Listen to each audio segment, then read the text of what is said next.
What's up, everyone? I am Meghan Triplett. John Roser's on the other end. And if you see us two, that means it's time for another edition of 3 Point Stands presented by MTN Dew. Roser, I haven't seen you since last week. A lot has happened. Let's get right into it. Let's talk about the NBA. It is Tuesday. Everybody knows it's the day we've all been waiting for. The players have to report back to their cities by today. And then by Wednesday, they will tell their teams if they choose to play or not play in this upcoming coming back NBA season in Orlando, if it all happens. I mean, it's a big week. A lot has happened just in the case of numbers of coronavirus. We've already seen some players that just did was Trevor Ariza. He said that he was not playing due to his son and custody issues that he's having, and he has custody of his kid for a month, and he doesn't want to give that one up. But I mean, Roser, we all know a lot is going to happen this week. There's going to be tests done this week. There's going to be decisions made. Just what are you expecting happen with today, Wednesday, by the end of the week? I mean, I do think more players will drop out just because they also have their families to look at and everything. I mean, we're seeing it here in Shelby County. The numbers are going up here. You know, the NBA chose Orlando because the numbers in Florida were low. They were low. It wasn't a problem. And now we have seen the numbers in Florida. They just continue to rise. So I suspect there will be more players that will absolutely choose to sit this out. And I can't say I blame them.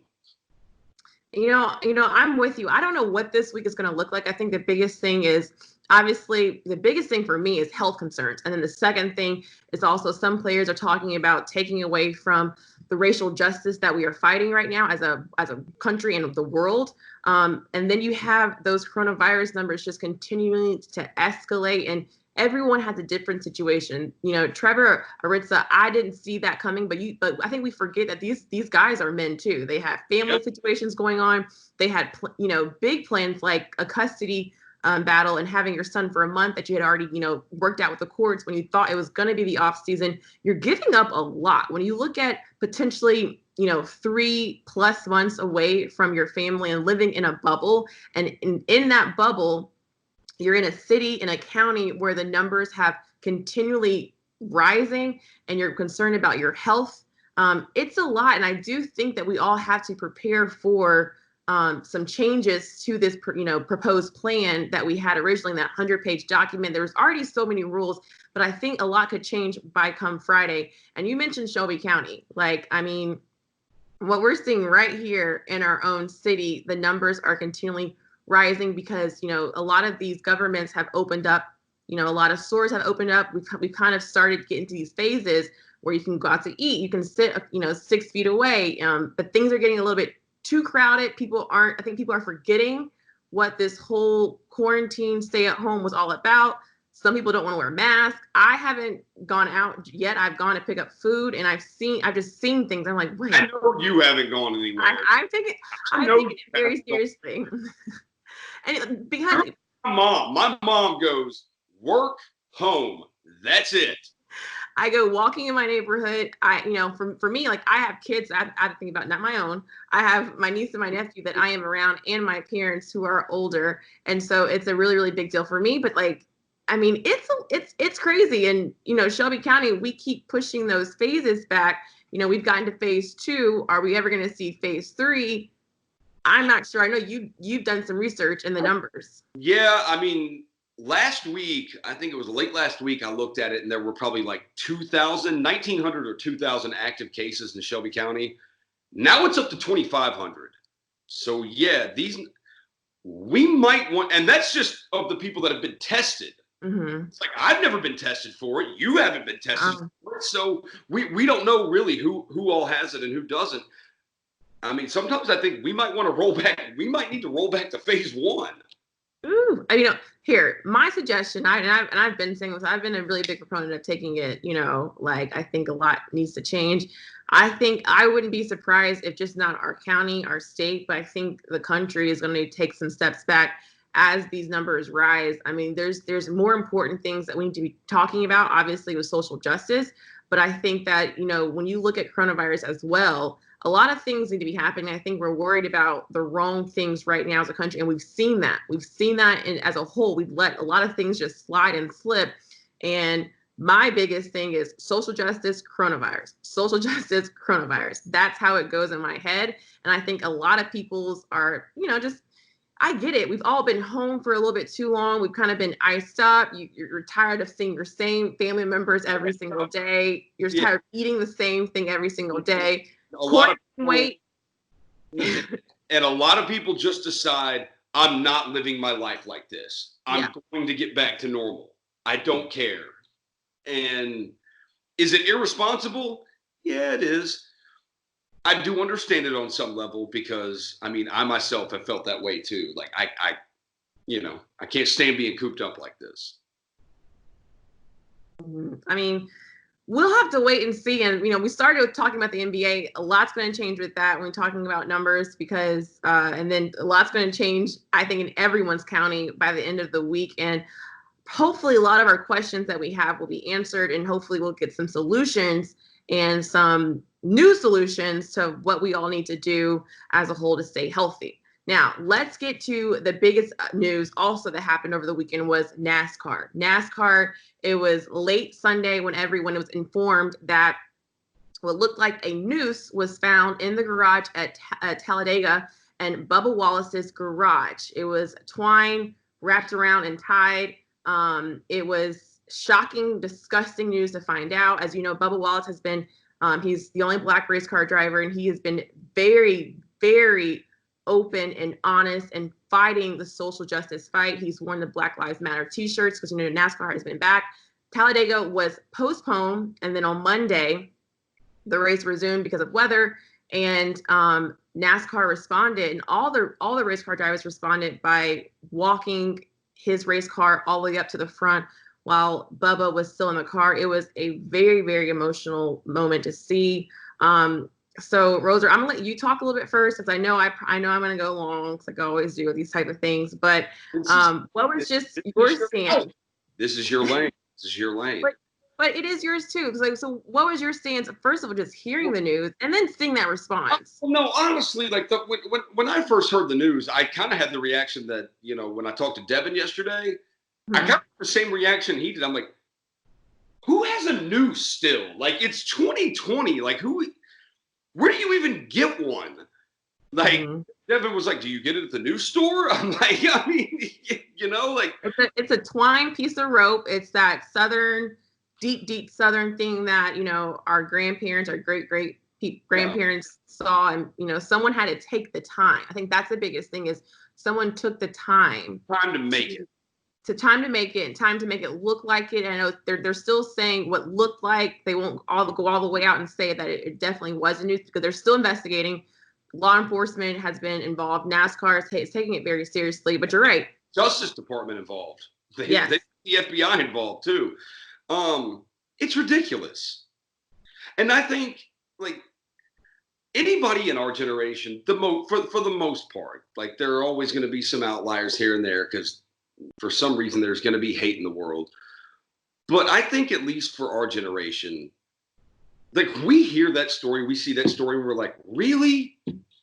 Like, this is happening? Like, I mean, I feel like our generation, we don't have that kind of hatred in us that maybe an older generation does. I don't know. I'll let you speak on it. It's insanely disturbing. It's truthfully, I was flabbergasted. You literally can't speak.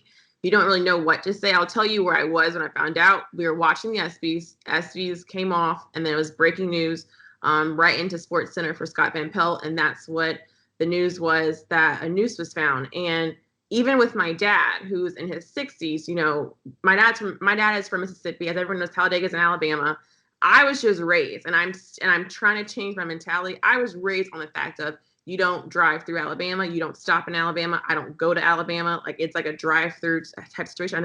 I have never like literally stayed in Alabama, just off of things that my dad grew up seeing and hearing about. In Mississippi, don't get me started on that either as a state, from what I've seen there. But it also wasn't shocking. like when you look at NASCAR as a whole and the history of NASCAR, there's a lot of racial issues that they've had. I know a lot of sports have it. However, it took to 2020 Bubba Wallace pushing for the Confederate flag to not be raised anymore. Like that is the biggest thing. So even when NASCAR took that down, it took too long. I lived in Charlotte for a couple of years, and that's where the NASCAR Hall of Fame Museum is gone. I haven't been there. I haven't gone just because of that. Because like I saw the Confederate flag way too much, and for what it means to me and to a lot of minorities, it's like it took you to 2020. I'm not knocking the small victories. I think it's a great thing that they finally, came to their senses and took down the Confederate flag. But even on Sunday, got because of a rain delay, someone took even money to have a little plane with the fly the message defund NASCAR with the Confederate flag. That so even like for me, it's just a reminder. This is why I haven't gone to a NASCAR race. This is why I haven't supported it because when you know there's fans like that who can spend money to do that, when you know that there's someone within that type of organization, because it's quarantine. Not everyone can even go into that racetrack. So that's what they're trying to figure out. And even Bubba said it. This means this is within.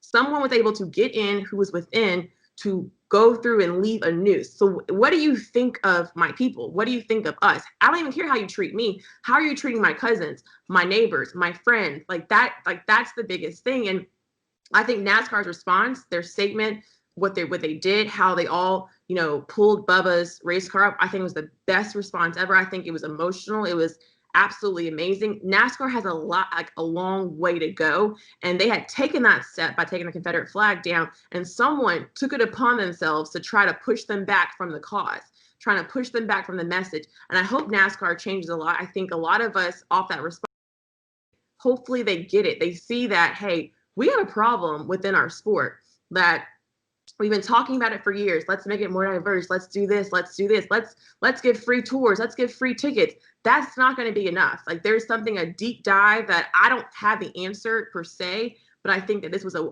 awakening moment to say, and to NASCAR fans who always thought we're not racist. Like our sport's not racist. Our fans aren't racist. Now it's saying, oh my gosh, take a deep, good look at who's sitting next to you at those racetracks and say, wait a second.